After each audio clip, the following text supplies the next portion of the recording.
6 hours before the Threnody Accord was signed, something on Halcyon Reach learned how to lie for the very first time in the station's 300-year history. Nobody noticed. That was the whole point of it. But this story does not start there. It starts 2 weeks earlier, in a records office with bad lighting and a coffee machine that only worked if you hit it once on the left side, where a human named Tom Reyes was staring at a supply manifest that did not add up.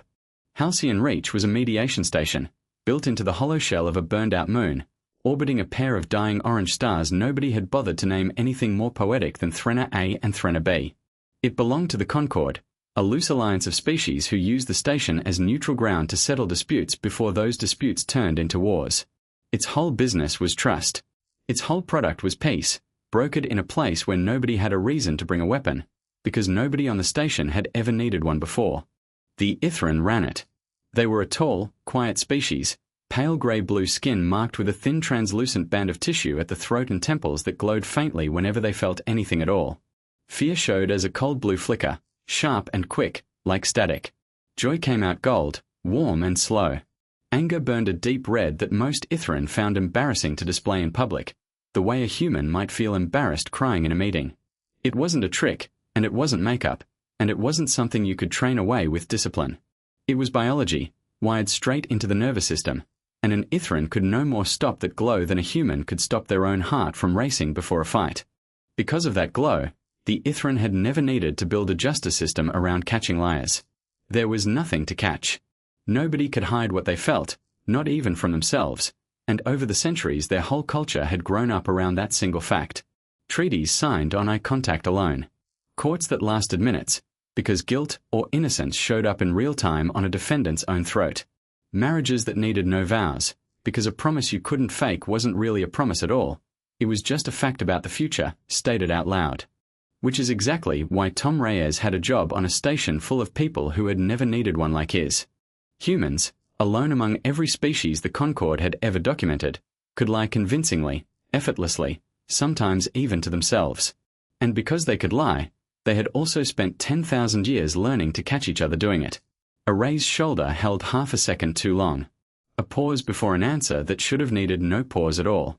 A story told out of order, or told too perfectly. Every detail lined up like a rehearsal instead of a memory. None of that showed up as a colored light on anyone's skin.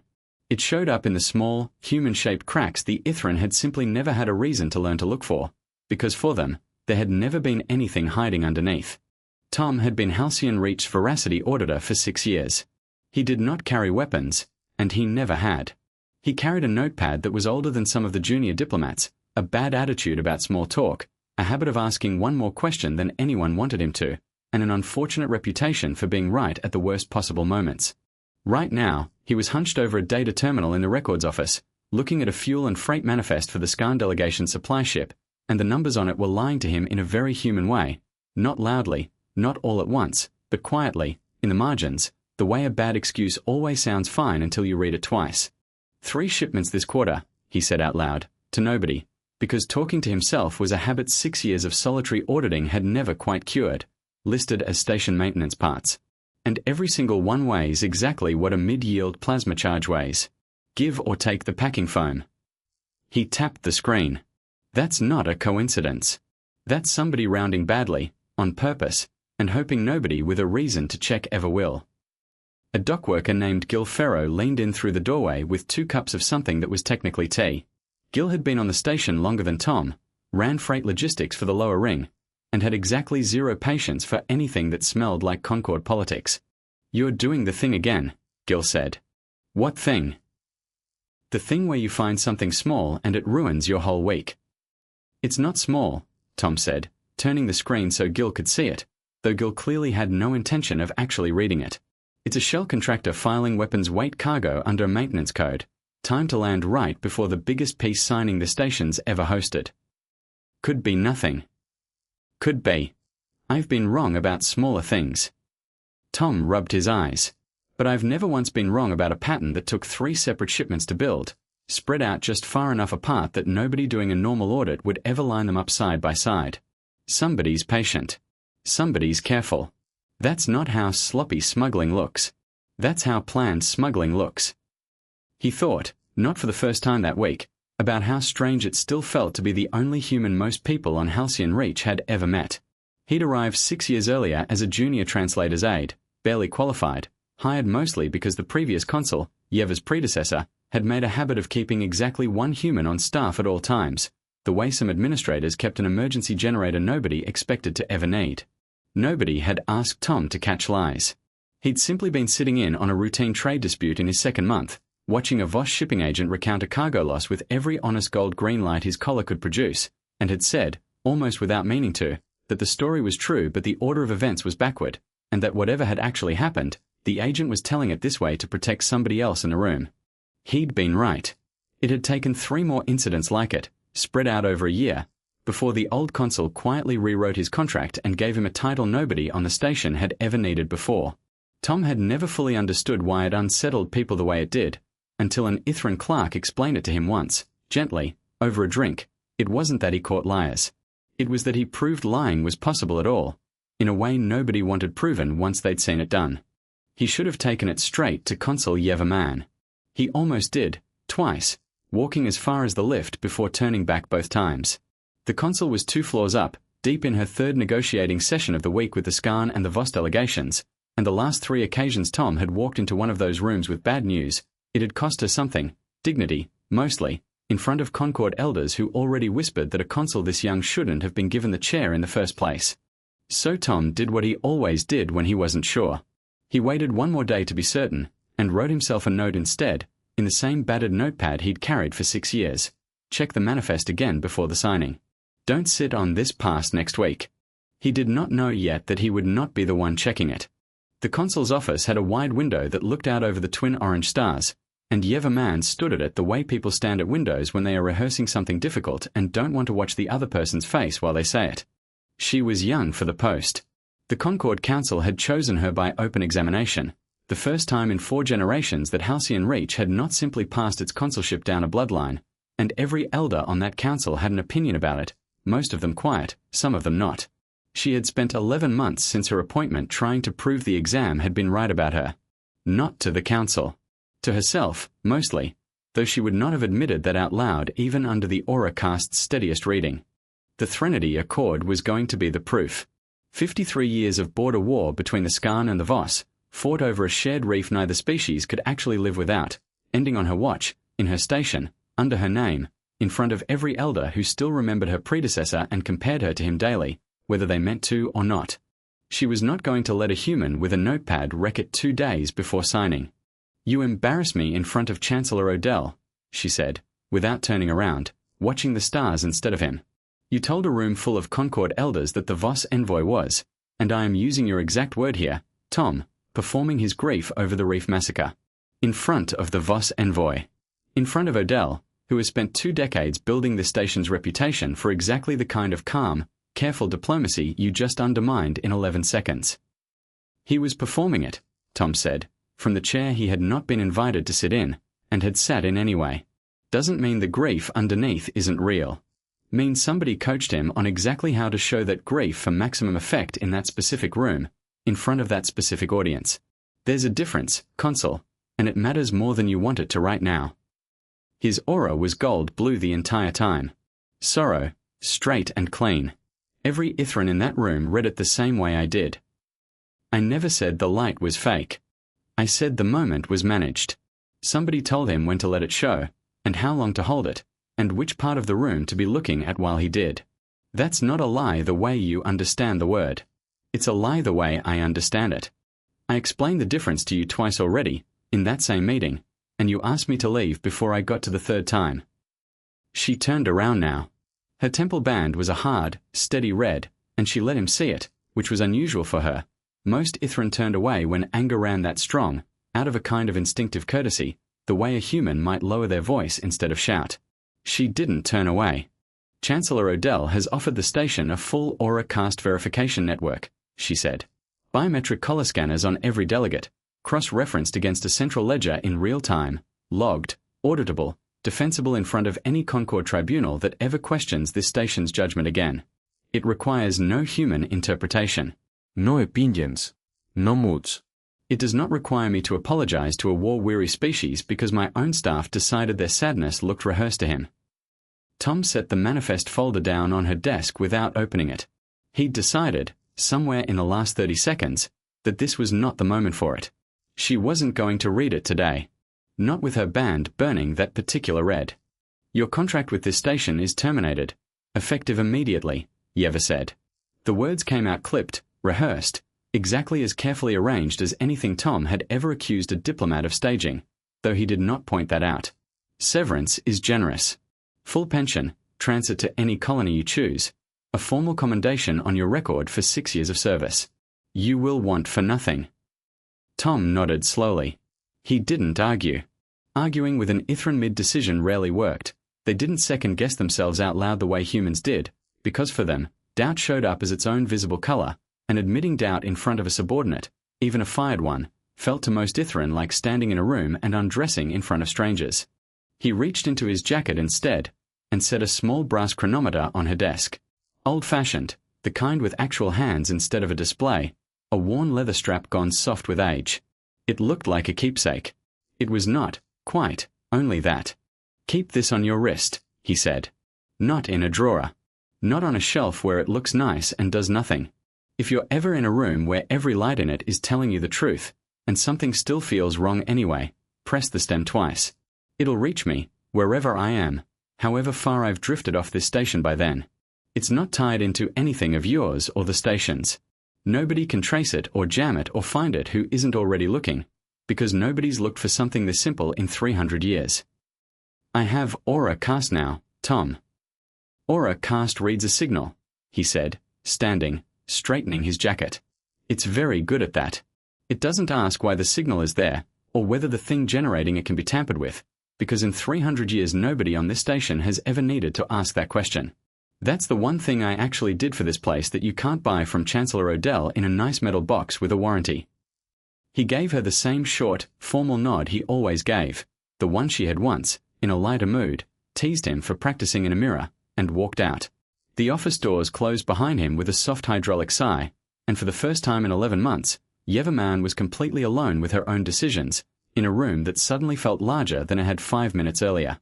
She looked down at the chronometer for a long moment. Then she pushed it into the bottom drawer of her desk, closed it a little harder than necessary, and told herself the tightness still sitting in her chest was relief. It did not feel like relief. She noticed that, and chose not to examine it further. That night, alone in her private quarters, Yeva pulled up her predecessor's old service logs, something she rarely allowed herself to do, because comparing herself to him had never once made her feel steadier. She found, buried in a decade-old administrative note, the original justification he'd written for creating Tom's position in the first place. A species that cannot lie will always be vulnerable to one that can. It is not weakness to keep such a person close. It is the only honest acknowledgement we have ever made of our own blind spot. She read the line 3 times, then closed the file, telling herself the decision was already made and there was no use in making it now, 2 days before the biggest signing of her career, over one man's wounded pride and a folder he hadn't even opened in front of her. She almost believed it. She believed it enough, at least, to sleep, though she woke twice in the night for no reason she could name, each time reaching instinctively toward the bottom drawer of a desk that was 2 floors away. For the next 2 days, Halcyon Reach ran exactly the way Yeva had promised the council it would. Aura-cast scanners sat discreetly in the ceiling of every meeting room, thin dark lenses no larger than a coin, reading the collar bands of every delegate and cross-checking the readings against a central ledger that updated once every quarter second. Green for verified honest intent. Amber for unresolved emotional complexity, the kind that needed no alarm, just patience. Red for active deception, a color that, in 3 full days of continuous operation across every negotiating room on the station, the system had never once needed to display, because nobody on Halcyon Reach had ever needed to lie to a machine that could see straight into their own glands. Chancellor Perrin Odell, the elder who had championed the system before the council for nearly a year, sat in on every session as a quiet observer near the back, hands folded in his lap, silver-banded temple calm and unhurried.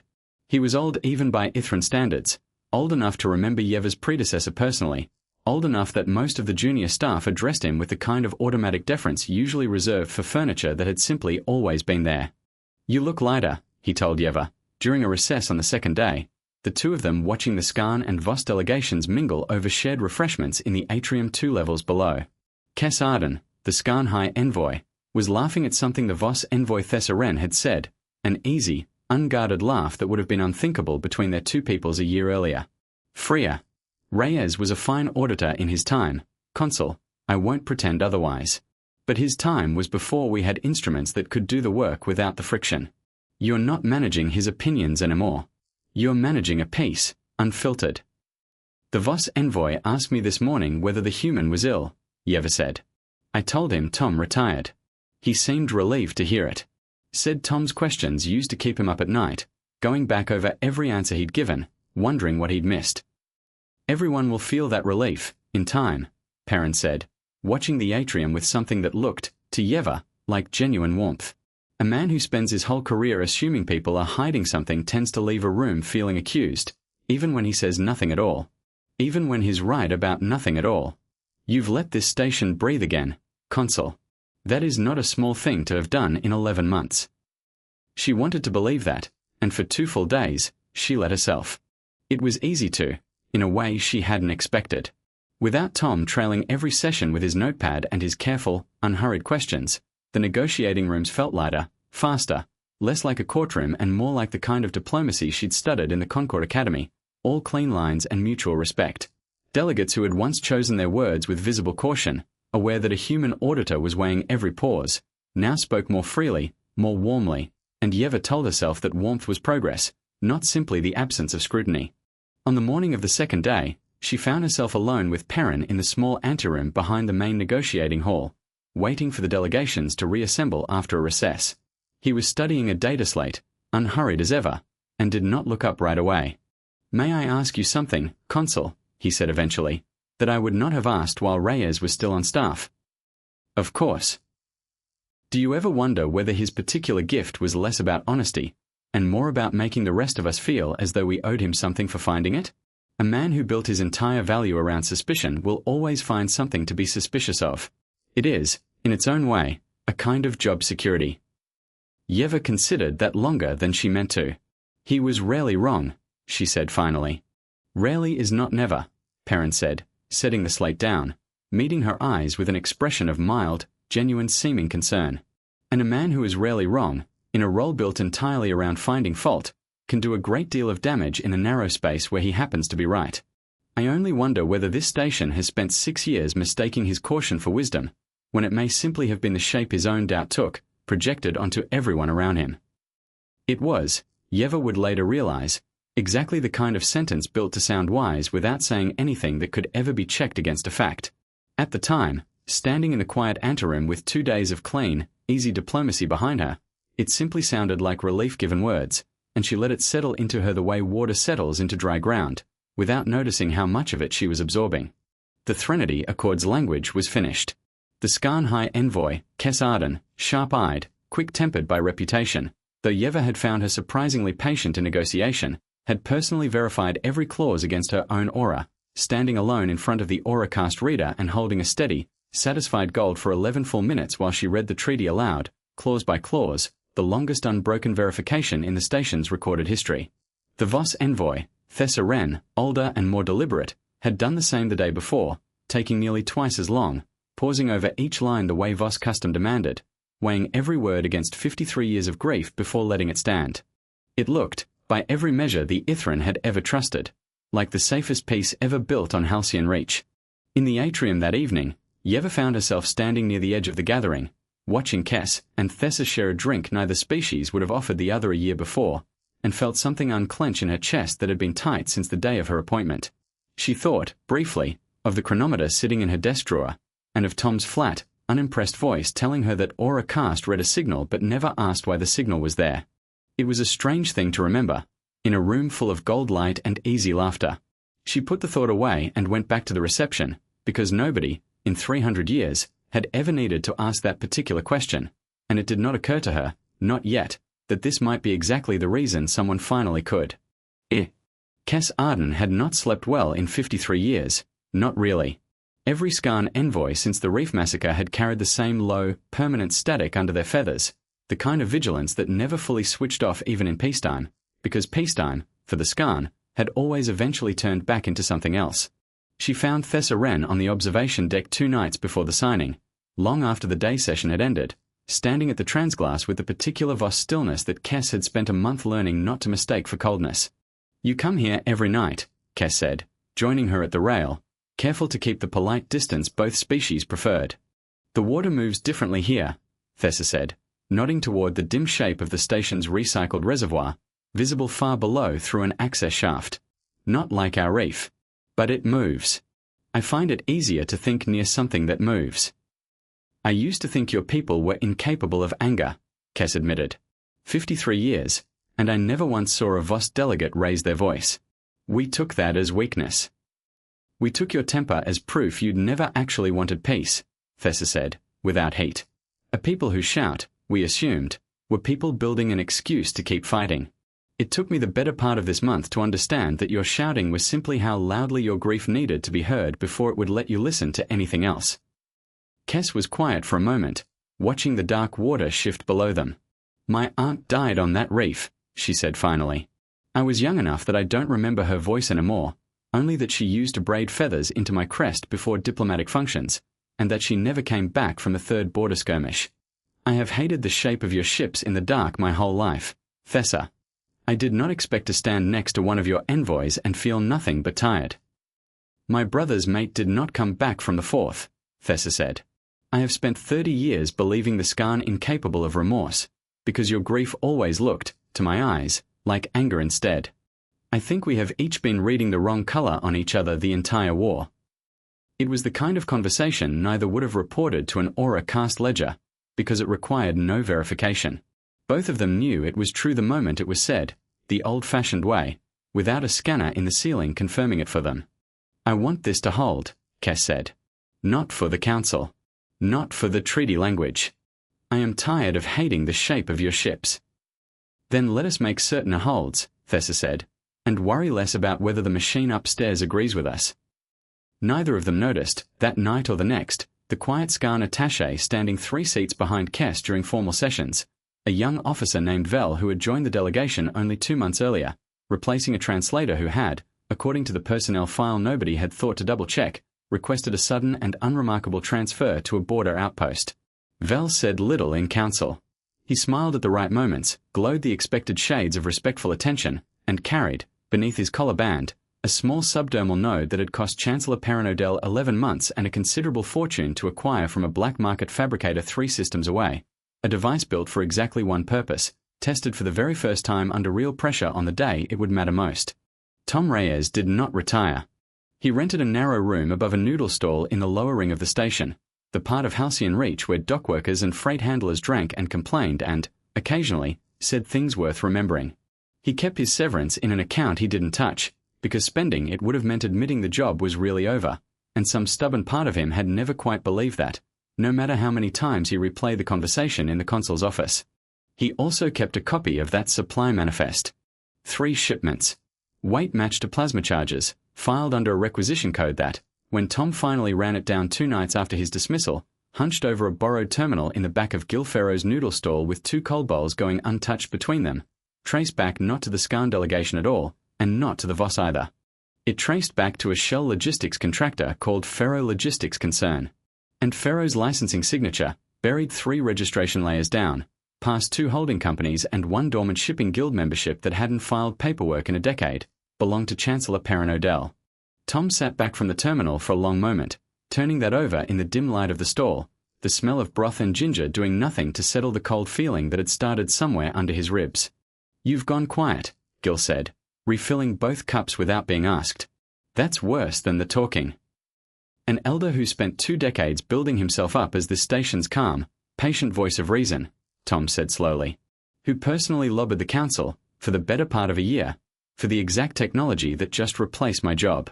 Who is, according to 3 layers of shell paperwork nobody was ever supposed to read this closely, quietly moving weapons-grade cargo under maintenance labels into a station about to host the biggest peace signing in 50 years. "You think Odell planted a bomb?" "I think Odell's name is on paperwork that led to plasma charges arriving here disguised as spare parts. I don't know what he plans to do with them yet. Could be nothing. Old Ithran families run logistics fronts for tax reasons all the time. It isn't even illegal, just petty and embarrassing if it ever came out. I've been wrong about smaller things before." He rubbed his eyes. But I've also learned, over 6 years of reading the small, human-shaped cracks in a species that's never had to hide anything, that the most dangerous secrets in this galaxy are never the loud ones. They're the boring paperwork nobody double-checks, because nobody's had a reason left to. He spent most of that second night pulling every public filing Ferro Logistics concern had ever submitted, going back 9 years, looking for the shape of a pattern instead of a single mistake. What he found unsettled him more than the manifest itself. Ferro had never once been sloppy. Every filing was clean, every shipment logged within acceptable variance, every invoice paid on time by a rotating cast of holding accounts that never quite touched each other directly. It was, Tom thought, exactly the kind of paperwork a careful person built when they expected, eventually, someone clever enough to go looking. "You're building a case nobody asked you to build," Gil said, watching him work from the other side of the counter, wiping down a bowl that didn't need wiping down. "For a station that fired you." "I'm not building a case," Tom said. "I'm just not able to stop looking at something once I've noticed it. Same reason you can't walk past a crooked picture frame without straightening it." "Crooked picture frames don't blow up a docking ring." "No," Tom agreed. "But they usually mean somebody in the room already knows the wall isn't level, and is hoping nobody else looks up." He didn't have station access anymore. No badge, no office, no standing to walk into a Concord session and demand anyone look at a shell company's licensing history. What he had was a hunch, a cooling bowl of noodles, and a growing, uncomfortable certainty that the last 2 clean, peaceful, beautifully verified days had been built on a foundation nobody had actually tested, because nobody on Halcyon Reach had ever imagined they'd need to. He wrote Yeva a message that night. Deleted it before sending. Wrote another the next morning, shorter, calmer, just the manifest number and a single line. "Odell's name is on this. Please look before the signing."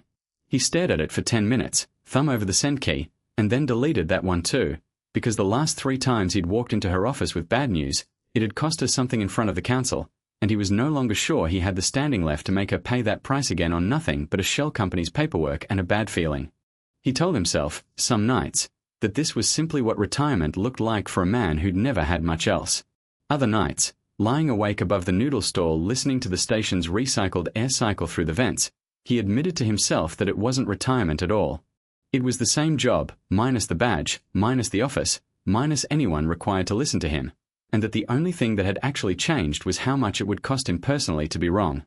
He thought about Yeva more than he wanted to admit. Not about the firing itself, which he understood better than she probably realized.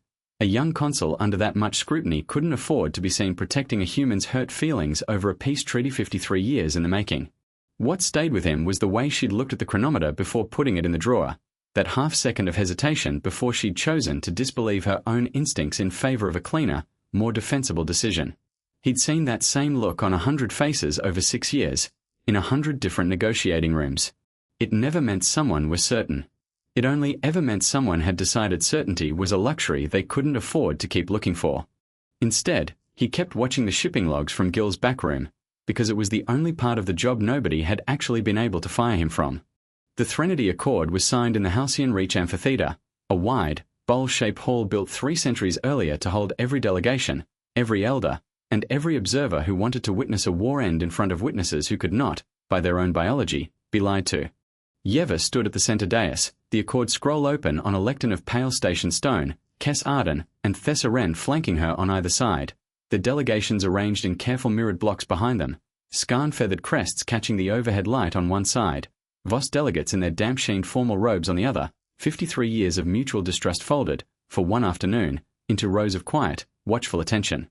Above them, along the amphitheater's upper rim, the Auracast display ran a slow, rolling river of color, representing the collective emotional truth of everyone gathered below. Right now a steady wash of gold and green, calm as a held breath, exactly as it had run for 2 clean days straight. Chancellor Perrin Odell stood near the front row of elders, hands folded, watching with the same patient, unhurried expression he always wore, the expression Yeva had spent 2 days deciding to trust completely. "By the authority of this station," Yeva said, her voice carrying clean through the amphitheater without need of amplification, the old stone shaped centuries ago to hold a consul's voice without swallowing it, and the freely verified word of both delegations, given without coercion and without concealment, the Threnody Accord is. A small chime interrupted her. Not an alarm. Just a soft, administrative tone from the aura cast display, the kind that normally logged a minor emotional fluctuation and moved on without comment, the way a human room might barely register someone shifting in their seat. Kes Arden's collar band had flickered amber for exactly 2 seconds. Unresolved emotional complexity. Then it settled back to gold, smooth as if it had never happened. It happened so fast that most of the amphitheater didn't register it at all. 300 sets of eyes fixed on the scroll, on the 2 envoys' talon prints about to seal 53 years shut. Yeva noticed, because some part of her had never quite stopped noticing small things since Tom left, whether or not she wanted to admit that. She glanced at the display, then at Kes, who returned her look with calm, steady confidence, her gold holding firm. "Old wound," Kes said quietly, just for Yeva, a small private aside beneath the ceremony's larger rhythm. 53 years doesn't close without one last flicker somewhere near the end. Nothing more than that, Consul. My own feelings are messier than the treaty language, if I'm honest. It was a perfectly reasonable explanation. Ithran grief was never tidy that way. Nobody's honest feelings arrived in one neat, single color, the way a human might expect a lie detector to expect a single needle swing. Yeva let it go, because there was no protocol on the station for questioning a light that had already corrected itself within 2 seconds, and because the alternative, halting the largest peace signing in Halcyon Reach's history over one brief amber flicker, was not a decision a young, still unproven consul wanted permanently attached to her name, in front of the same elders who had spent 11 months waiting for her first real mistake.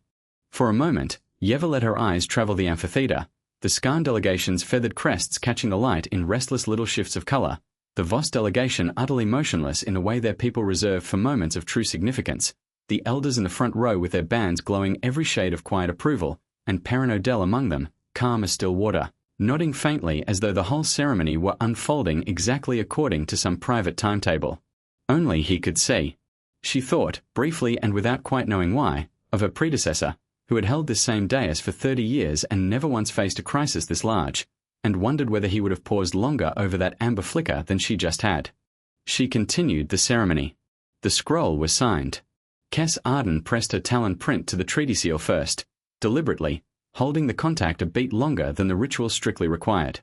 Thessa Wren pressed hers a moment later, her whole body still with the particular Voss stillness that Yeva had learned, over months of negotiation, to read as their deepest form of feeling. The amphitheater lit gold from floor to ceiling as 300 Ithran witnesses felt, and openly displayed, the same swelling wave of relief all at once, a color no instrument had ever needed to fake, because until that afternoon, nobody had ever built a reason to. It was, by every measure the station possessed, the single greatest achievement of Yevaman's career, and for one full evening, standing in the atrium afterward while Skarn and Voss delegates who had spent half a century avoiding each other's company now traded stories over shared drinks, she let herself believe it completely. She did not know yet that the amber flicker had not come from Kes Arden's grief at all.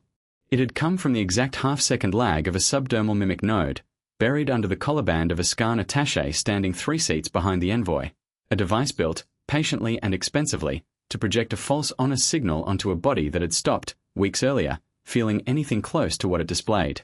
That half-second lag was the device catching up, for the very first time under real, unscripted pressure, to a genuine and sudden feeling it had not been built quickly enough to hide in time. Nobody had ever needed to test a device like that before, because nobody, in 300 years, had ever built one before Perrin Odell had. The lower docking ring never fully slept. Freight crews worked staggered shifts around the clock, and at midnight station time, a young Voss loading technician named Aura Bell was alone at berth 11, running a routine hull integrity scan on the supply vessel that had arrived from Thessa Wren's delegation that afternoon. Aura liked the quiet of the night shift. She liked the low hum of the berth lights and the particular way sound traveled through the docking ring's old stone, a sound her people found soothing because it moved the way water moved. She had grown up on the reef the war had been fought over, and this was the first year in her life the reef's name had appeared in a treaty instead of a casualty report. She did not notice the maintenance crate stacked against the far bulkhead, tagged with a station requisition code 3 months old, because there was no reason she should have. Crates like that arrived and departed constantly, logged, verified, accounted for by a system nobody on Halcyon Reach had ever needed to distrust. At 12:41, the crate detonated. Aura was thrown clear across the berth by the blast wave. Her scanner shattered against the far wall, the breath knocked entirely out of her. She would recover within the week, badly bruised and half deafened in one ear, and would spend the rest of her life telling the story of the night she survived the first shot fired after the Threnody Accord, though she would always leave out the part where, for the first several seconds afterward, lying on the scorched deck plating, she was certain she had died. 2 levels up, Tom Reyes woke to the sound before the station's alarms had even finished processing it. A low percussive thud that traveled up through the noodle stall's old support struts and rattled the cheap terminal on his desk. He was on his feet and pulling on his jacket before Gil Ferro's voice came crackling over the stall's shared comm channel, already 3 sentences into a description Tom didn't need, because he had spent 2 nights tracing exactly which berth the crate had been quietly waiting in. Docking ring, berth 11, Gil said. Voss supply ship.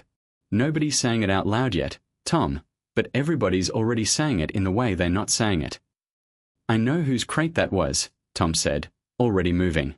I just don't have anywhere to take that information anymore. 3 floors above the smoke and the emergency lighting, Yeva Mann stood in the amphitheater's now empty upper gallery, having been woken by her own aide at 10 to 1 in the morning, watching the docking ring status feed paint the same berth read over and over on a repeating loop.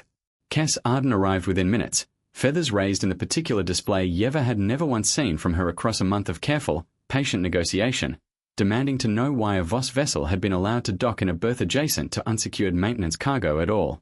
Thessa Wren arrived not long after, her stillness gone entirely, replaced by something colder and more exact, already speaking in a clipped, formal register her people reserved for declarations of grievance.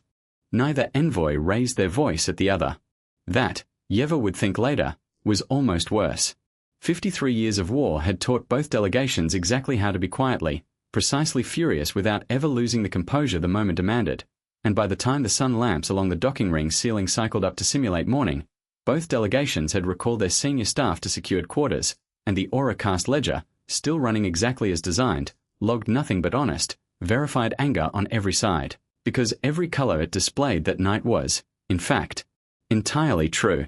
It simply was not the whole truth. Nobody in the amphitheater that morning had the tools left to notice the difference.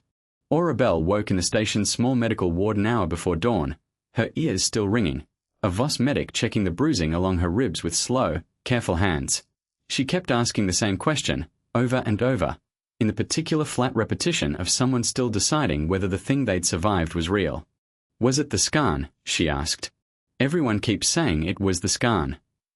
Nobody knows yet, the medic told her, gently, for the 3rd time. Rest. There will be answers before you're back on your feet. Aura did not entirely believe that, lying in the half-dark with the smell of scorched deck plating still caught somewhere in the back of her throat, thinking of the treaty she had watched signed with her own eyes less than 12 hours earlier, gold light spilling across 300 faces that had all, for one afternoon, believed the same true thing at the same true moment. She wondered, drifting toward an uneasy sleep, how something that honest could have broken so completely, so fast, and did not yet know that the answer had nothing to do with the honesty at all, and everything to do with what could be built to imitate it. The war did not end that night. It restarted, quietly, in the dark, in a berth nobody was watching closely enough. 4 hours after the signing, a modified maintenance charge, plasma yield, weight matched down to the packing foam, filed for months under a shell contractor's paperwork nobody had thought to question, detonated in the lower docking ring, in a berth reserved for a Voss supply vessel that had arrived only that afternoon. Nobody died. That, Tom would realize later, lying awake above the noodle stall listening to emergency klaxons 2 levels up, was the cruelest part of the design. It wasn't meant to kill anyone. It was meant to look, to every honest Ithran eye and every honest Auracast reading pulled in the chaos afterward, exactly like scan sabotage, timed with surgical precision to humiliate the ink on the Accord before it had even finished drying. The station's own logs, cross-referenced automatically against Auracast records from earlier that week, showed the maintenance requisition tracing to Ferro Logistics Concern, a contractor with documented, patiently built ties to a Scan logistics officer, a trail assembled over months by someone who understood exactly how completely an honest species would trust its own paperwork. Because an honest species had never once had reason to imagine paperwork itself might be a kind of lie. By morning, Thessa Wren's delegation had recalled its ambassador and sealed its quarters. Cass Arden, humiliated and furious, her feathers raised in a display Yeva had never once seen from her across a month of careful negotiation, publicly accused the Voss of staging the entire peace signing as cover for a coordinated strike. 53 years of war, ended for 11 hours, cracked open again in front of the assembled Concord, in a hall that had been gold with relief less than half a day earlier. Yeva stood in her office at 4 a.m, station status boards bleeding red across every wall, and understood, for the first time since she'd taken the post, that she did not know who to trust anymore, because every instrument on Halcyon Reach was telling her, calmly and honestly, exactly as it always had, that everyone she'd spoken to in the last 12 hours was telling her the truth. 2 of the junior elders Perrin had spoken with before Dawn arrived first, offering the kind of careful, sympathetic language that Yeva recognized, even exhausted, as the opening moves of a much larger conversation about her removal. They did not accuse her of anything. They simply wondered, gently and repeatedly, whether a consul this young could be expected to hold a station together through a crisis this severe, and whether the council owed it to both delegations to consider steadier hands. Yeva listened to all of it with her temple band carefully controlled, giving away nothing, because she had learned, over 11 months, that the moment she let her own doubt show in a room like this, it would be treated by everyone present as confirmation rather than simple honesty. Chancellor Odell arrived within the hour, composed as ever, already speaking in the low, reasonable tone of a man proposing the only sensible next step, as though he'd had the words prepared before the alarms had even finished sounding. The council will need to appoint an emergency mediator to prevent full re-escalation, he said, standing just inside her doorway, hands folded. Given the failure of station security under your administration, it may be prudent to consider stepping aside temporarily, while a joint council panel restores confidence in the process. I have already drafted the transition language, should you wish to review it before. You've already drafted a transition plan, Yeva said slowly, looking up at him for the first time since he'd entered, for a crisis that happened 4 hours ago. I have been preparing contingencies since the Accord's earliest drafting stages, Consul. That is simply good governance. A prudent administrator plans for failure even while working towards success. I would have thought you'd appreciate the foresight, given the circumstances. His temple band glowed a calm, steady, honest gold the entire time he said it, exactly as it always had in every meeting Yeva had ever sat through with him, exactly as it had glowed while he championed the very system that had just failed her so completely. Yeva looked at that gold for a long moment, longer than was comfortable, long enough that Perrin's expression flickered, briefly, into something like polite confusion at being studied so openly.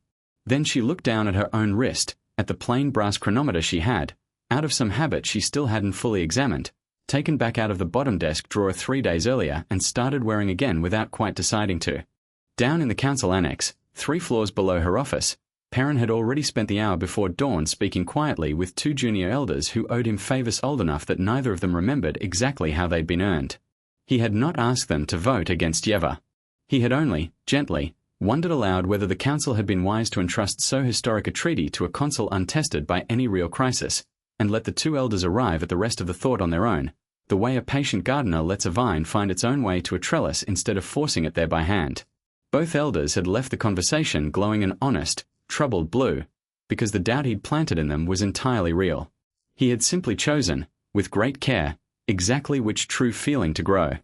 Yeva knew none of this yet, standing at her window with the chronometer cool against her wrist. She only knew that the man in her doorway had never once, in 11 months, shown her anything but calm, and that the calm had never once felt wrong to her until this exact moment, for reasons she could not yet name and did not entirely trust herself to name out loud. She thought of Tom's voice, flat and certain, telling her that aura cast read a signal but never asked why the signal was there. She pressed the stem twice. Tom arrived 20 minutes later, in the same plain jacket he'd worn the day he was fired, carrying a data slate instead of anything that could be mistaken for a weapon. He did not force any doors. He did not fight anyone in a corridor, and there was no corridor left to fight through, because Yeva had cleared him at the gate personally, against the quiet objection of 2 elders who reminded her, unhelpfully and not incorrectly, that she had fired him for exactly this kind of interference less than a week earlier. "Tell me you have something," Yeva said, the moment her office doors closed behind him, station alarms still murmuring faintly through the walls 2 floors down.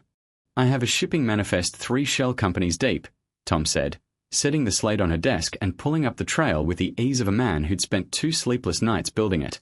Ferro Logistics Concern.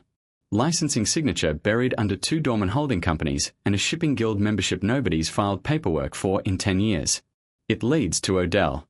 I found it 2 nights after you fired me, and I've been sitting on it because I didn't have the standing to walk in here and say so. And you have something on last night. On the flicker. I have a 2-second amber flicker on Kess Arden's collar reading during the signing that nobody's actually explained to my satisfaction, because Old Wound isn't an explanation, Consul, it's a shrug dressed up in a sentence. Aura cast confirmed her reading corrected itself immediately. The system logged it as a minor fluctuation and nothing more. Right. And that's the part that should have bothered someone. Tom tapped the slate, pulling the recorded signal graph up beside the manifest trail. An honest flicker doesn't correct itself on a clean, even, 2-second beat like that. Real feelings are messy, Consul. I've watched enough of them cross your own face over the last 6 years to know that. They stutter. They overlap. They bleed into each other and take their own time fading, because they're not built to a schedule. This one resolved like somebody hit reset on a timer. That's not Kess Arden feeling an old wound. That's not even Kess Arden at all. It's somebody standing near her. Yeva stared at the manifest trail on the slate, the shell contractor, the licensing signature buried 3 layers down, the same name that had, an hour earlier, stood calmly in her doorway proposing his own transition plan while his band glowed gold. Chancellor Odell, she said quietly. He's the only person on this station who benefits from both sides distrusting each other forever, Tom said. War means weapons contracts. Weapons contracts run cleanest through shell companies nobody double-checks. And shell companies stay invisible best of all when the whole station has just installed a shiny new instrument everyone's agreed to trust completely. Because a trusted machine doesn't ask who's paying for parts it can't identify past the label on the crate. He didn't just profit from the war restarting, Consul. He built the exact tool that let him keep glowing honest gold while he lit the fuse. He has never once, in 20 years that I know of, shown anything but a calm, honest reading. I have watched him in council for 11 months. His band has never. He's not lying with his glands, Tom said. I don't think he even can, any more than you or Kess or Thessa can. I think somebody built him a subdermal node that reads his real emotional state underneath and smooths it into whatever signal he wants displayed on the outside. Not a fake color painted over nothing, Consul, a filtered one, laid over something true and just underneath it. That's why it only slipped once, for 2 seconds, during the one moment nobody could have scripted for him in advance. The charge going off. He didn't know the exact second it would happen, and for half a beat, whatever he actually felt outran the filter meant to hide it. Yeva sat down slowly, the chronometer still on her wrist, the office suddenly very quiet. How do we prove that, she said, in front of a council that has never once, in 300 years, needed to disbelieve a color in their entire lives? You're asking me to convince the most honest species in the Concord that honesty itself can be counterfeited. Tom looked at her, and for the first time since she'd known him, something that might have been the beginning of a real smile crossed his face, small, tired, and entirely without triumph in it. You don't prove it to them with an argument, he said. You put him somewhere his machine can't keep up with, at a speed it was never built to filter fast enough. I've spent 6 years learning exactly what that moment looks like on a human face, because humans have been faking honesty at each other since before anyone kept written records. Let's find out, together, what it looks like on his. Yeva was quiet for a long moment, turning the plan over the way she turned over every decision that mattered, looking for the crack in it before she'd let herself believe in it.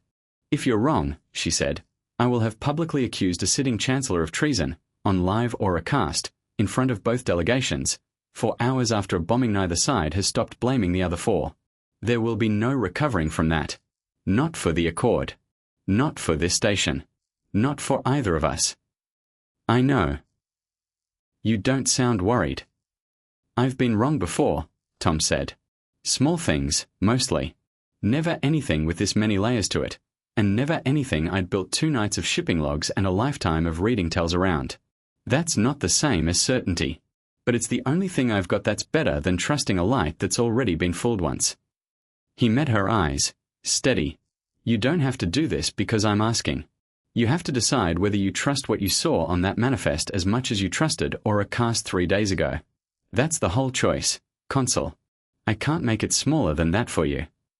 She looked down at the chronometer on her wrist one more time, its old brass hands ticking forward at the same unhurried pace they always had, entirely indifferent to how much now rode on them. Draft the question, she said. Make it sound like nothing at all. They spent the rest of that night in the office, running the exchange over and over, the way an actor rehearses a line until the effort of remembering it disappears. Tom made her ask the question a dozen different ways, watching her tone each time, correcting the smallest details. Slower, he said, the 4th time through. You're not accusing him yet. You're bored.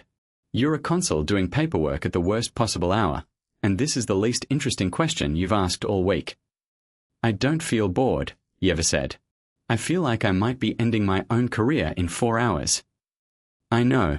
That's exactly why it has to sound like nothing.